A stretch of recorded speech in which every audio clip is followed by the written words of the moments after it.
Hello friends, जैसा कि हमने देखा था पिछले वीडियो में एबीजे एनालिसिस के बेसिक कंसेप्ट, उसमें पार्ट 2 इसमें वही है कि कॉम्पेंसेटेड पहचानना होता है कैसे हो। तो सपोज टू बी सवाल ऐसा दिया है आपको कि पीएच 7.36 है, पार्शियल प्रेशर कार्बन डाइऑक्साइड 50 है और ये SiO3 का वैल्यू 32 है। तो जैसे कि हमने पिछले वीडियो में कहा था कि पीएच और PaCO2 को वैल्यू को कंपेयर करेंगे और ये तो निकालेंगे रेस्पिरेटरी एसिडोसिस, लेकिन उसके आगे कॉम्पेंसेटेड है या नहीं वो कैसे पहचानेंगे। कौन सी भी चीज़ को बॉडी कॉम्पेंसेट करती है और नॉर्मलाइज वैल्यू करने का ट्राई करती है। तो इस सिचुएशन में नॉर्मल पीएच जो है वो अचीव कर लिया है बॉडी ने, उसकी वजह से एक कॉम्पेंसेटेड रेस्पिरेटरी एसिडोसिस हो जाएगा। उसमें दूसरा सिचुएशन भी बन सकता है। सवाल मान लो ऐसा आ गया आपको कि पीएच का वैल्यू 7.6 है, PaCO2 वैल्यू 25 है, बाइकार्बोनेट का वैल्यू 25 है। तो सेम पीएच और PaCO2 का वैल्यू कंपेयर करके आंसर आ जाएगा रेस्पिरेटरी अल्कोलोसिस अपना, क्योंकि ये दोनों भी अपोजिट डायरेक्शन में पीएच बढ़ रहा है, उसकी वजह से अल्कोलोसिस होगा।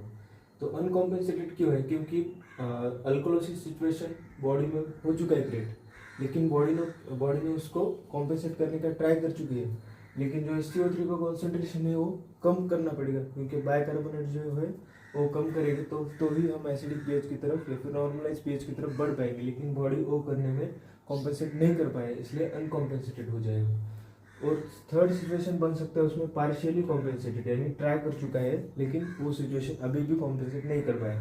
तो इसमें क्या होगा, पीएच अगर मान लो 7.59 है, PaCO2 20 है, बाइकार्बोनेट वैल्यू 20, तो वैल्यू जो है अपोजिट डायरेक्शन में, उसकी वजह से रेस्पिरेटरी पीएच बढ़ रहा है, उसकी वजह से अल्कोलोसिस, और पीएच जो है वो नॉर्मलाइज अभी भी नहीं हुआ है, उसकी वजह से पार्शियली कॉम्पेंसेटेड है।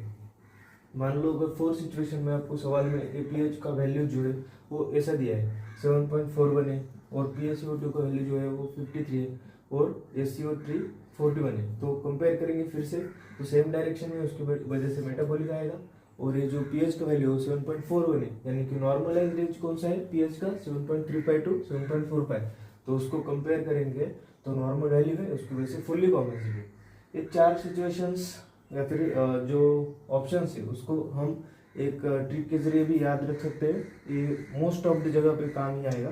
तो बाइकर SiO3 का वैल्यू अगर नॉर्मल है मान लो तो अनकॉम्पेंसेटेड है, जैसा कि इस सिचुएशन में था, अनकॉम्पेंसेटेड है और बाइकार्बोनेट का वैल्यू नॉर्मल रेंज में। पीएच नॉर्मल है तो फिर फुल्ली कॉम्पेंसेटेड कह सकते हैं, और पीएच अगर नॉर्मल नहीं है, नॉट नॉर्मल, तो पार्शियली कॉम्पेंसेटेड आ जाएगा, जैसे कि ऊपर सिचुएशंस में दिया है। इसके साथ ये तीन सिचुएशन तो याद रखना ही है, लेकिन बाकी के भी वैल्यूज कंपेयर करके हम इसका एनालिसिस निकाल सकते हैं।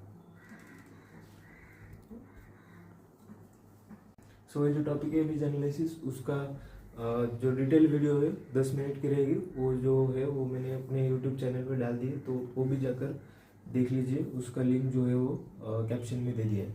तो ज़रूर लाइक और शेयर और सब्सक्राइब कीजिए। Thank you.